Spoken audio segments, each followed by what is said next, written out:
Salut tout le monde, c'est Sue, j'espère que vous allez bien. Aujourd'hui on se retrouve pour la vidéo bilan de lecture de la deuxième semaine du mois de juillet 2023. Et cette semaine j'ai lu 12 mangas et on commence tout de suite avec les tomes 5 à 10 de The Witch and the Beast. Et je vous montre les covers rapidement, qui sont juste sublimes.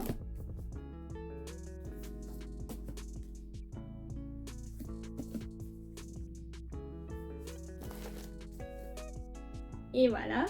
Alors, The Witch and the Beast, c'est édité chez Pika le 2 février 2022 pour le tome 5. C'est un seinen. Et l'œuvre est toujours en cours actuellement. Le tome 11 sortira le 15 novembre de cette année. Et écoutez, je suis trop contente d'avoir pu lire la suite et de m'être mis à jour dans cette série au niveau de la lecture parce que vraiment, c'est une petite pépite. On suit une personne qui a été maudite par une sorcière et qui cherche absolument à retrouver cette sorcière, à se venger, à annuler cette malédiction.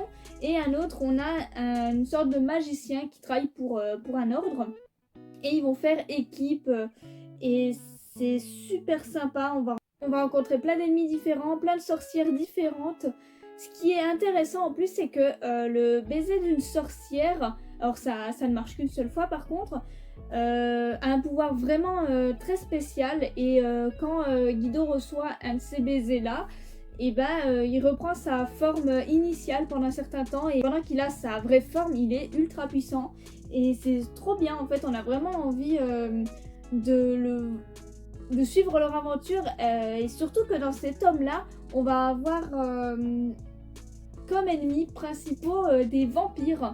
Ils vont descendre dans une zone assez sombre et voilà, ils vont enquêter là-bas, ils vont rechercher des traces de sorcières et autres, et on va vraiment plonger dans un récit assez vampirique et c'est super bien. Les personnages sont super badass, ils sont super intéressants, c'est vraiment ultra bien ficelé au niveau du scénario et on a juste envie d'en voir plus à chaque fois. On n'est pas lassé durant la lecture, en fait, chaque tome est intéressant à sa façon, apporte des informations, est intéressant. D'ailleurs, dans ces tomes-ci, on découvre également comment se sont rencontrés nos deux personnages principaux et c'est super intéressant, ça fait plaisir de creuser nos personnages. Et vraiment, c'est très très prenant, on a vraiment envie de lire la suite. On espère que notre personnage principal, Guido, va réussir à enlever cette malédiction, à redevenir lui-même, on va dire. En tout cas, j'aime beaucoup la relation qu'a nos deux personnages principaux. Je la trouve assez ambiguë à certains moments, mais je l'aime beaucoup. J'aime beaucoup leur alchimie. Il y a vraiment quelque chose qui se dégage d'eux et franchement, ça les rend badass. Ils sont hyper plaisants à suivre. Là, dans les tomes que j'ai lus, dans les derniers tomes, Guido est en charge d'un enfant qui aspire un petit peu la magie. Donc les sorciers peuvent pas trop s'occuper de lui, mais Guido, il le peut. Et du coup, il va être en charge de ce petit gosse, qui est pas du tout normal, hein. C'est un artefact qui est devenu un enfant. Et j'ai l'impression que cet enfant est vachement intrigué par Guido, ou du moins assez attaché à sa personne. Donc ça promet pour la suite, parce que c'est vraiment un artefact super puissant que beaucoup recherchent actuellement. Donc c'est pour ça que Guido est chargé de le protéger, de s'en occuper pendant quelques temps. Et c'est super bien. Et ça montre aussi une autre facette de Guido un petit peu. C'est assez plaisant. Et j'ai vraiment envie de lire la suite. En plus, vraiment, le trait de l'œuvre est juste sublime. Regardez comme c'est joli. Il y a pas mal d'actions, pas mal de combats. Franchement, c'est juste top. Regardez ça comme c'est beau. Je suis vraiment fan du style graphique pour le coup. Ensuite, on passe à la prochaine lecture avec les tomes 4, 5 et 6 de Elfenlied. Voilà, je vous montre les covers qui sont assez simples mais plutôt jolis.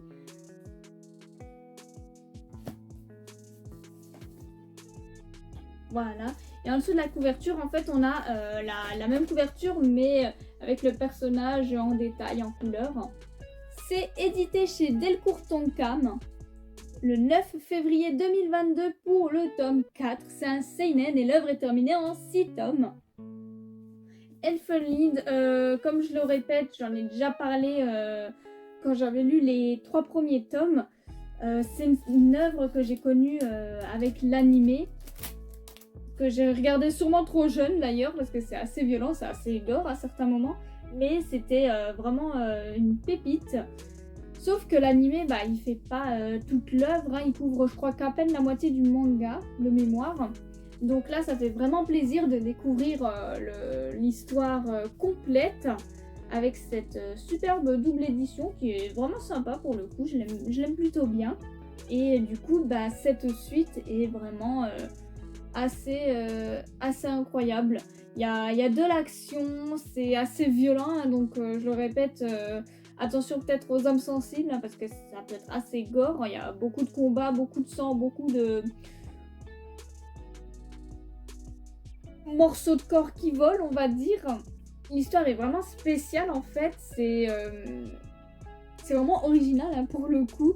Le seul petit truc un petit peu dommage, c'est que y a des personnages qui meurent, limite on les voit en fait se faire déchiqueter par deux, genre par exemple il y a un personnage où on va littéralement voir ses voyures sortir, quoi, il va être coupé en deux, mais à la fin de l'œuvre par exemple on va le revoir.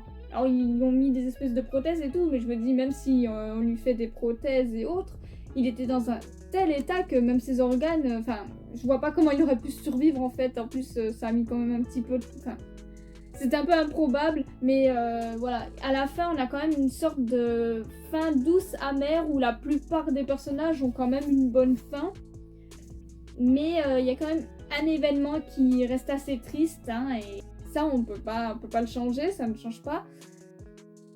Mais c'est vrai que du coup c'est un petit peu dommage dans une œuvre comme celle-ci d'avoir fait réapparaître certains personnages que je pensais morts en fait durant la lecture, et en fait tu les revois comme ça, comme des fleurs, revenir, ils sont pas morts, et c'est presque dommage parce qu'à certains moments tu trouves que certaines morts en fait sont assez touchantes, et au final ça enlève tout ce charme là.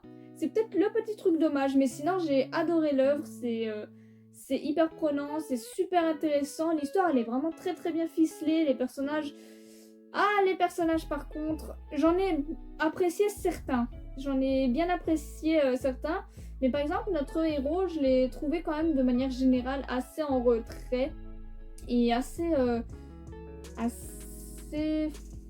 pour être honnête, assez inintéressant. J'ai trouvé d'autres personnages qui vivent avec eux plus sympas que lui.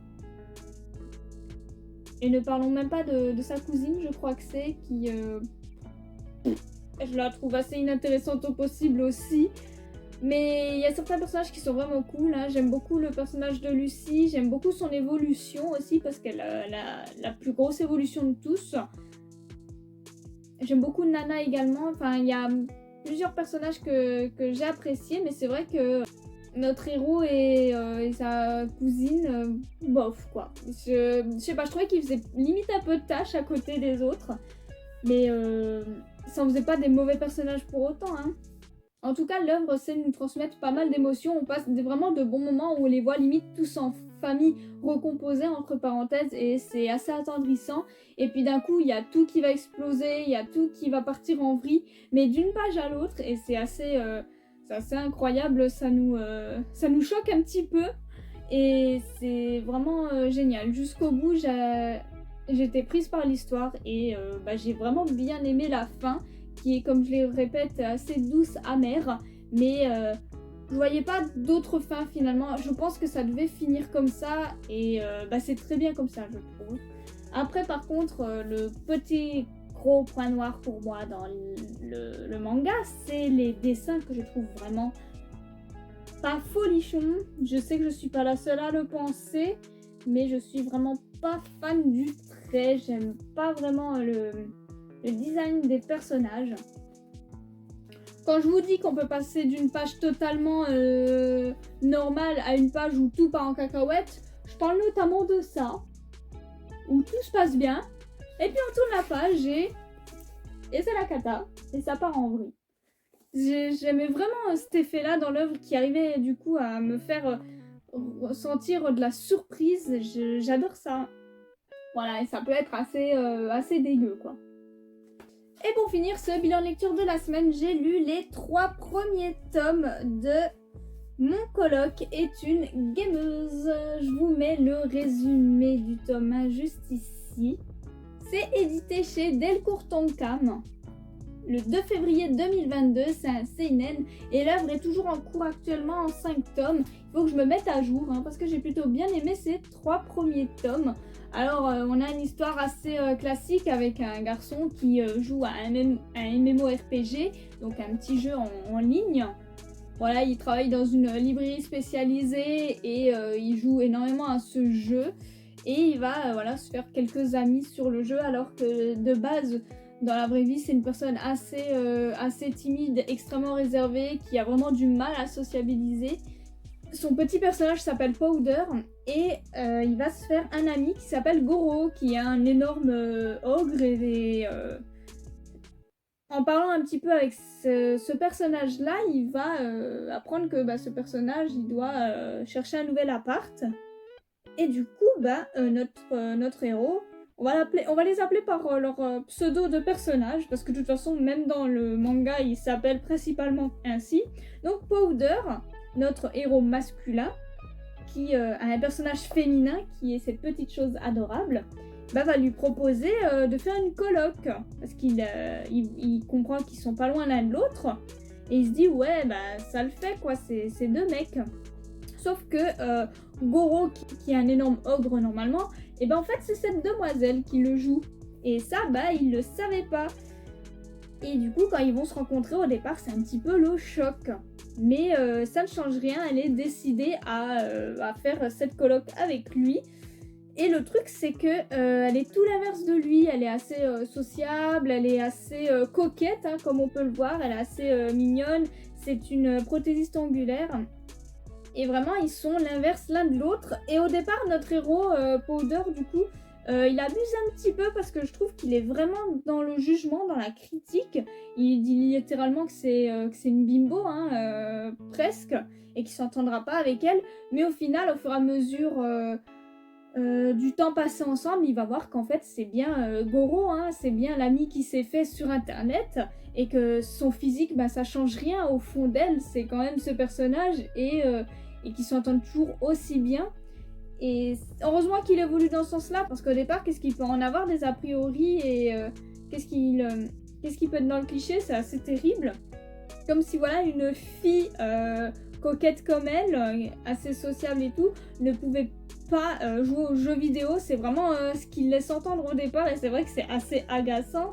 C'est terriblement cliché, surtout que en fait on voit qu'elle en connaît plus que lui, donc c'est assez drôle. Et franchement, rien à dire sur Goro, du coup la Miss. Elle est super attachante et vraiment elle va mettre des paillettes dans sa vie, c'est le cas de le dire. Il va pas tant s'ouvrir que ça, même s'il va parfois sortir un peu de sa zone de confort, genre aller à un café avec elle, tout ça, et c'est des choses qu'il a jamais osé faire. Rien que commander un café à un guichet, c'est déjà une grosse angoisse pour lui, donc vous pouvez voir le niveau. Il va même aller à une réunion où tous les joueurs de leur guilde, en tout cas certains, vont se retrouver, et du coup il va rencontrer pas mal de gens dans la vraie vie, et c'est plutôt sympa.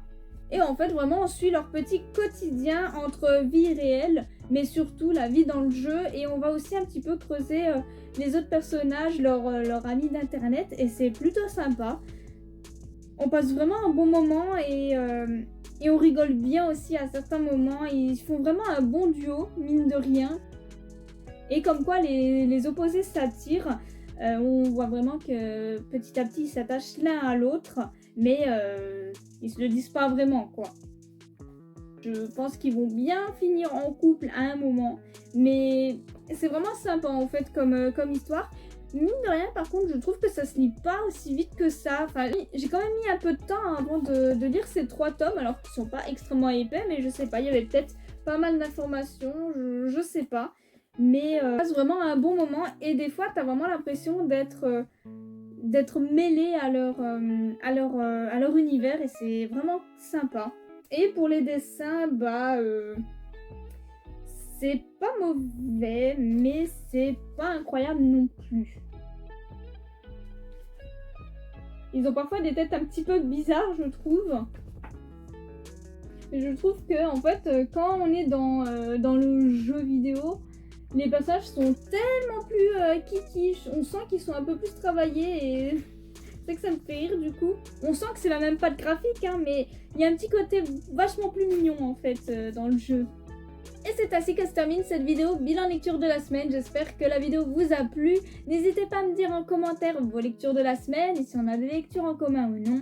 Vous pouvez également me suivre sur Instagram pour suivre toutes mes reviews sur tous les mangas que je vous présente chaque jour ou presque. Et sur ce, eh bien passez une bonne journée!